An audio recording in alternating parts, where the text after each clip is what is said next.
Hello guys, good morning. Ito na po ang aking episode 2 sa kwento ng aking buhay. Pagpasensya nila po yung episode 1 ko kasi po medyo jolts ko ang gusto. Pero kung ngayon po Tagalog na, mas madali ikwento ang mga bagay-bagay. So, continuation po ng aking life diaries.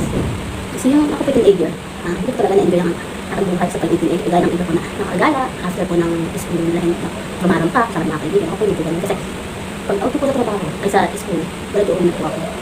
Tumag-alaga ng mga kapatid ko, tumulong sa bahay, kung ano ng mga trabaho bahay. Dumating ako sa point na nung elementary po ako, talagang napapasok po ako na kasama ko ng kapatid ko.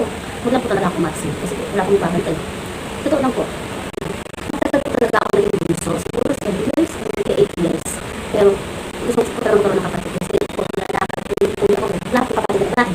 At nakakasalamat naman po namin kasi binigyan naman po ng Diyos. Ako pala po yung mga prayers namin, nagkaroon pa ako ng kapatid. Yun nga lang po, sunod-sunod. Pero okay lang po kasi masaya naman po kasi madami kami. Kahit na may ginahirap lang kasi ako nag-aalaga. Diba? Okay lang po yun. So, ako po ay high school. So, hindi po ako masyadong makapag-aral. Yung makapag-aral ako, kasi po, siyempre nag-aalaga pa ako. Hindi ako makapag-aral ng aral. Yung mga times talaga, reality na namumupit ako para makapasa sa exam. So, after po ng high school ko 4th year, kapag-college din naman po ako. At ito lang po malapit sa amin sa perpetual. So, yung pag-college po ako, siguro hindi ko po siya natapos eh. Hindi college lang. Pero tapos po yung first semester ng college. Kasi, siyempre, maraming rason. Kagaya na, ano po, nahihirapan na rin po yung parents ko. Madating sa point na, pag mag-e-exam, lagi akong kailangan ng, kailangan ng letter para makakuha ko kasi wala akong pera yung parents ko. So, tapos pupunta ako sa guidance counselor para ibigay po yun sa principal's office para lang makatik ng exam. So, napag-isip-isip ko, talagang nahihirapan ko talaga yung parents ko. Siyempre, ang kapitero po yung tatay ko, nanay ko naman po, nagtitindig naman po sa saan po yung trabaho ng tatay ko. Hindi po siya nagtitindig ng pagkain. Nung tapos po yung first sem ng 3rd year college, nakapag-isip-isip po ako ng parang gusto ko magtrabaho para kung makatulong po sa kanila. Kasi alam ko po nahihirapan niya po sila eh.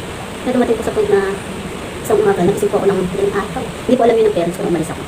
Kasi nag-try naman po ako. Nag-try naman ako maghanap ng trabaho. Kasi first time talaga maghanap ng trabaho. Yun, sa awal yung pinili gusto na kung natanggap po ako. Kaya tumawa po ako. Kaso pagdating ko ng bahay. Siyempre, natalitan ako sila ako magpaalam. Pero naintindihan ako nila kung ano yung reason ko. Kaya hindi ko ako narin po sa kanila. Yung first job ko talaga, meron po ako eh. Kahit sila naman po siguro, pag first job, diba?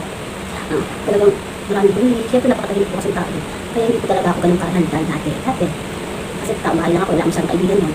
Pero okay lang, tapos kahit yung sakit ako, pasok pa rin kasi kailangan ko kumita. Hindi ka ng pera para maibigay sa parents ko. Pasok pa rin ng pasok.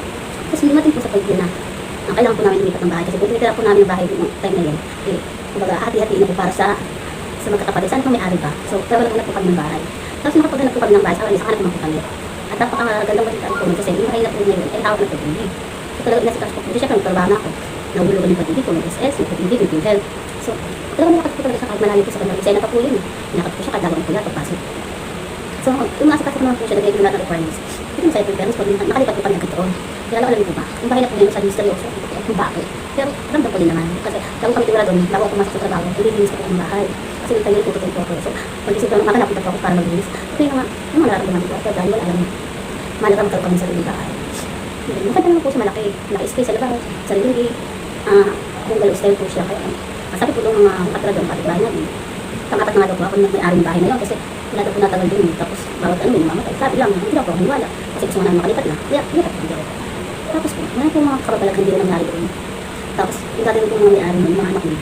Inaan din, parang binabawi. Siyempre, kung napulit na kado sa amin, sa pag-ibig. Kung parang ako rin po yung bawin nakahawak ng bahay na yun kasi ako po yung nakaregister sa pag-ibig. Kaya, ayun po. Hindi nakado po siya. Hindi na po inaro sa akin ng gusto kong mahawak.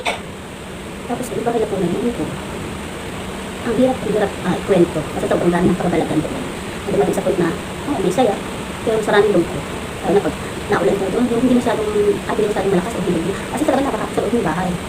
Maabot ng bumbewang. Kaya ang mga saksakan pa po doon ay ang baba. Siyempre, paspasan kami ng patay ng mga ano doon. Yung ba ng mga saksakan? Para po yung kami kuryente. Inaayos po namin yung magkakapatid. Kasi yung kuya ko yung time na yung trabaho dito kasi sinunod po sa akin. Yung trabaho din po siya. Yung pag may pera po kasi nakaayos po namin. Tapos hindi naman din po nakaayos kasi sobrang wala pa kapera. Tapos wala sa division siya pero naman parang kanila sa division.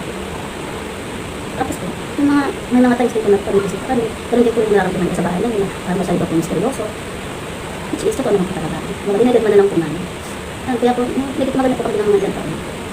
Sunod na po ang naging problema namin sa buhay. Sa kanya sa buhay. Na nagirap ipaliwanag. Nakakalungkot kasi dahil po ang nangyari sa pamilya natin.